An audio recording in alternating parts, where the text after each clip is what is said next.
ژورنالیست تاجیک مقیم آمریکا بهزاد ایسامدینوف در گروه تاجیکان آمریکا در فیسبوک ویدیویی را از شهر میترل بیچ ایالات کارولینای جنوبی نشر کرد.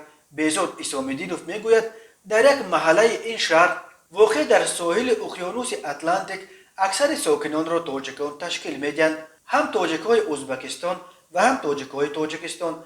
بنابر نقل بهزاد ایسامدینوف در این محله که از کاتج‌های دو قبطه عبارت است تاجیک‌ها زندگی میکنند. ببینید اون طرف راه هم خانه تاجیک، این طرف هم تاجیک، اینش هم تاجیک، اونش هم. در بین آنها شاید یک یا دو آمریکایی یا مکزیکایی هم زندگی کنند، ولی اکثر ساکنان میتر بیچ تاجیک‌هایند. گزارش می‌دهد بهزاد از یک کوچه این شهرک.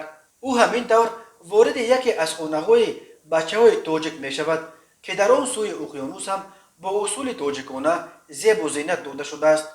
همه جا پر از قالین‌ها با نقش و نگار شرقی، تریزه‌ها پرده‌پوش و البته در بر رخت خواب معاصر یک رف کرپچه‌های تاجیکی. شهرک میترل بیچ در طول ساحل اقیانوس اتلانتیک جایگیر شده از لیتل ریور تا بر جورج تاون به قول معروف قد کشیده است.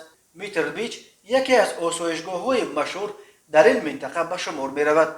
مردم به اینجا نه فقط برای آببازی در اقیانوس و آفتاب خوردن می‌آیند، بلکه در اینجا برای جلب سیاحان همچنین یک سلسله انشاءات تفریحی ساخته شده است.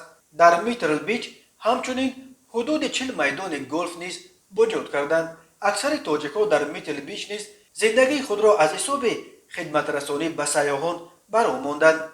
هر سال به حساب میانه تا 500 عائله از تاجیکستان توسط لاتاری گرین کارت حق اقامت در امریکا به دست آورده به آن کشور میکوچند. چند سال پیش آمار نشر شد که از اول عصر 21 بیش از 1000 عائله از تاجیکستان برای زندگی دائمی به امریکا کوچ بستند. هجرت به امریکا از ازبکستان وسعت و دامنه خیلی بزرگتر دارد، به خصوص در بین تاجیکان سمرقند که هزاران نفرش زندگی در امریکا را اختیار کردند.